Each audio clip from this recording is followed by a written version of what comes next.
The show where there are no penalties, nothing is offside, and everything is fair game. This is The Gloves Are Off.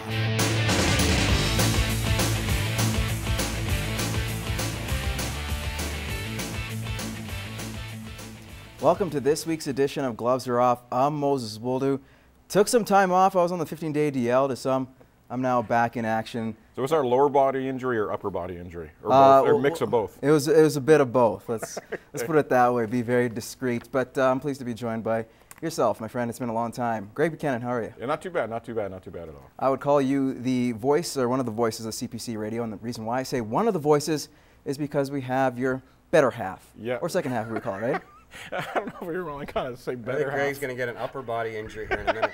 All right, and the person I'm introducing, of course, Brian Hepson. You also are one of the color commentators for CPC Radio and the marketing manager for the CPCA. How are you? I'm great, thanks. Thanks for having me. Yes, and you're probably excited for the finals coming up here in Lloyd. Yeah, it's great. We got 5 days of racing and a lot on the line kicking off tomorrow night.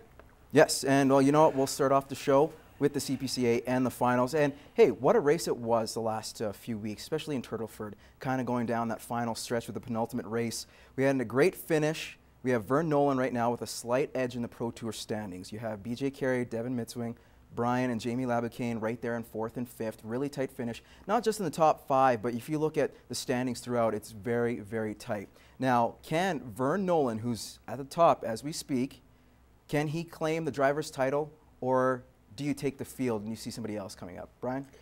I think can anybody take it? Absolutely. If I was in a position where I had to pick somebody, I'm pretty confident in Vern Nolan, one of the top drivers in the sport of chuck wagon racing, wherever it may be, qualified for semifinal Saturday at the Calgary Stampede the last 2 nights.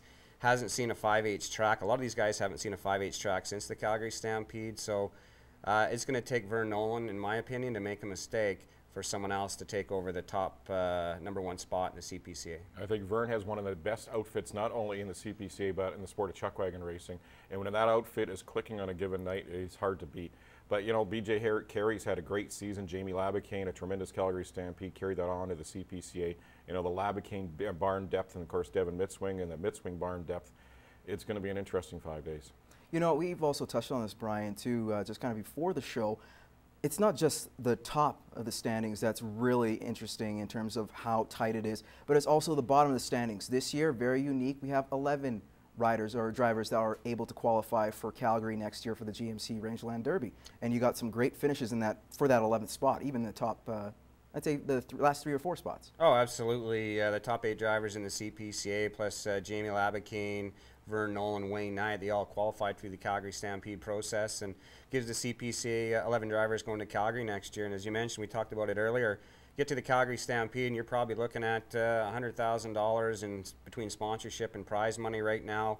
Chance Bensmiller going into this show sitting 11th. You have Jim Knight that's right there, Bob Van Eaton, Dallas Dick on the outside of that top 11, and just inside, Shane Nolan's right there, Lane Bremner. So it's a tight race. Yeah, it's definitely tight, and it's interesting. Chance Bensmiller needed a great run on the weekend, and Turtleford got it, moving into the 11th spot. But Jim Knight, a driver that has been at so many Calgary Stampedes, missed it this past season, definitely wants to get back to it. Definitely very compelling finishes. Again, it starts Wednesday. Tomorrow night should be exciting to see that race all the way through Sunday. Let's move to baseball now, and the San Francisco Giants. Of course, Melky Cabrera last week was suspended 50 games for testing positive for steroids. He said, you know what, it was an honest mistake. We'll go from there. It was a certain product that I took. He apologized. Well, it turns out after further investigations that the particular website in question, or the drug in question, was all fabricated. The website was made up by Melky Cabrera and the people in his party. Now, not even, or besides just facing a further suspension, he might even face litigation from the FBI. So it's getting pretty bad for Melky Cabrera. But besides the legal ramifications, should Melky be suspended longer than the 50 games? Well, I think he should be. To read all that, I didn't realize he fabricated a website to hide his lies about taking this banned substance. That's just amazing. The guy would go to that extent. I think, yeah, there's going to be something besides just that steroid. And you know what? These players know what the rules are in the sport and what substances are banned. Why do you do it? It's not very often I can agree with Greg, but in this case I'd have to say so. 50 games is a slap on the wrist. The discipline with regards to drug use is things have been going on in different sports, and there's been different penalties. This guy knows he's wrong. To go and try and cover it up is ridiculous. You got to send a message, and even at that, it might not work. But at least the rest of the season, all of next season, somewhere along the way in professional sports, they got to be able to send a message to say enough is enough. Yeah, it definitely is a serious situation for Melky Cabrera. But let's talk about the San Francisco Giants, rather. What are their chances of the playoffs? Is it decreased in this situation? Are they okay?